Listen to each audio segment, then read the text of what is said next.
Kembali lagi bersama Leon, Learn English Online. Hari ini kita akan belajar bagaimana membentuk kalimat untuk kejadian yang akan datang. Atau bisa kita sebut bagaimana menyatakan rencana dalam bahasa Inggris. Nah, menyatakan rencana dalam bahasa Inggris itu biasanya menggunakan future tense. Makanya kali ini topiknya adalah present future tense.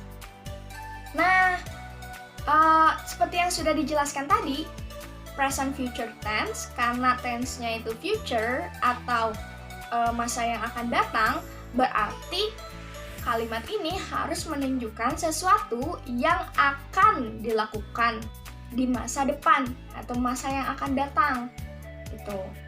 Nah, ada dua cara untuk membentuk kalimat present future tense dalam bahasa Inggris. Pertama, polanya seperti ini. Pastinya ada subjeknya dong. Jadi pertama subjek, nah lalu diikuti will. Will ini adalah model, salah satu auxiliary verb. Kita terjemahkan biasanya ke dalam bahasa Indonesia menjadi akan. Gitu. Nah, will ini wajib diikuti dengan verb pertama. Begitu. Lalu, kalian bisa tambahkan objek atau komplement setelahnya. Jadi gitu ya, bentuk atau pola yang pertama adalah ada subjek, diikuti will, diikuti verb pertama, lalu bisa ditambahkan objek atau komplement setelahnya.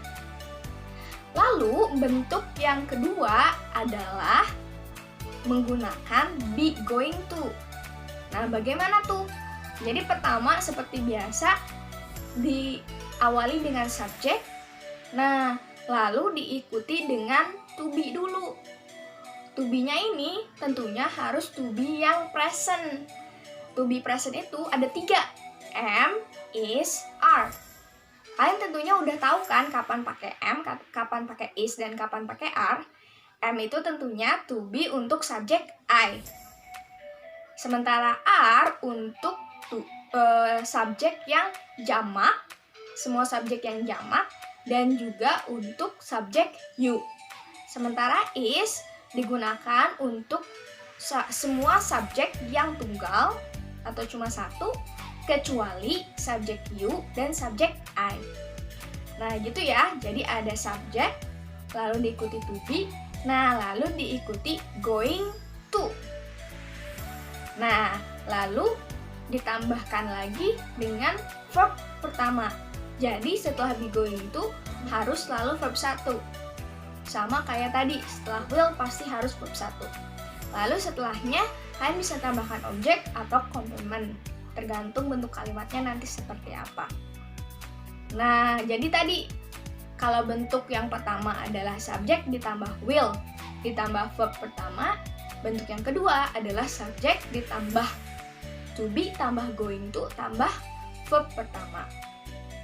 Nah, lalu apa bedanya bentuk pertama dan bentuk kedua ya? Nah, sebenarnya pemakaiannya itu bebas, kalian bisa pakai bentuk pertama atau bentuk kedua. Namun, bentuk kedua ini biasanya untuk menyatakan rencana yang lebih pasti.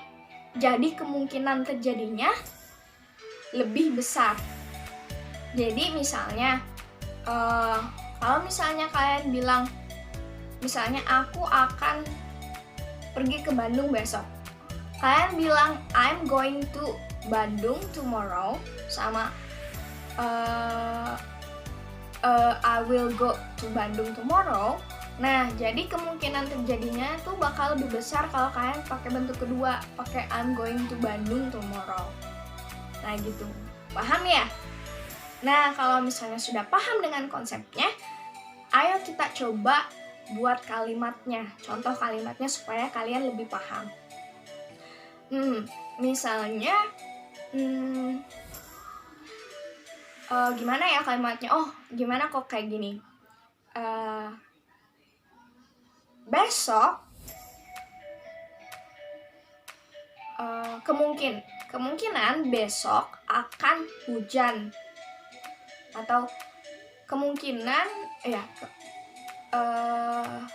kemungkinan besok akan hujan. Nah, karena nggak pasti-pasti banget kalimatnya, kalian bisa pakai bentuk yang pertama. Pertama subjeknya dulu. Nah, subjeknya di sini bisa pakai it karena tidak ada subjek yang spesifik nih kalau di Indonesia. Nah, kalau misalnya tidak spesifik di Indonesia, di bahasa Indonesia bisa kalian ganti dengan it di bahasa Inggris. Jadi it, lalu ditambahkan will, lalu ditambahkan verb untuk hujan yang turun. Nah, itu bisa pakai rain. Jadi rain itu bisa sebagai kata benda, bisa sebagai kata kerja. Nah, di sini posisinya sebagai kata kerja atau verb bentuk pertama. It will rain. Nah, lalu jangan lupa keterangan waktunya, tomorrow. Jadi kalimat lengkapnya, it will rain tomorrow. Nah, sudah paham? Nah, kalau belum, coba kita buat lagi ya kalimat yang lainnya. Misalnya,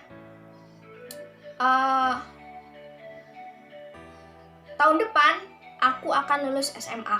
Nah, jangan SMA deh, karena kalian masih nggak apa-apa deh, SMA ya. Tahun depan aku akan lulus SMA.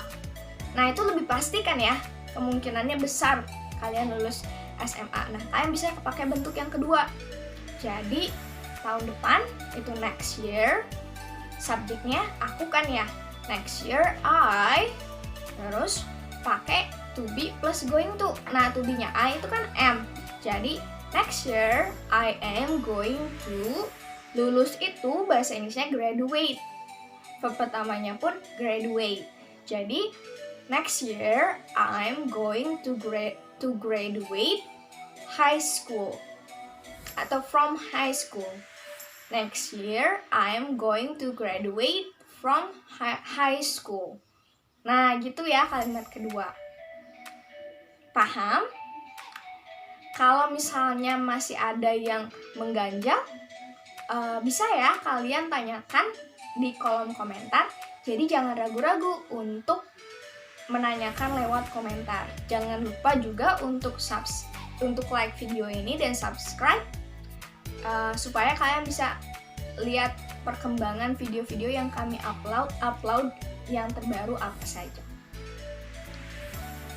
Nah, jangan lupa komen ya kalau ada pertanyaan. Thank you. See you on the next video.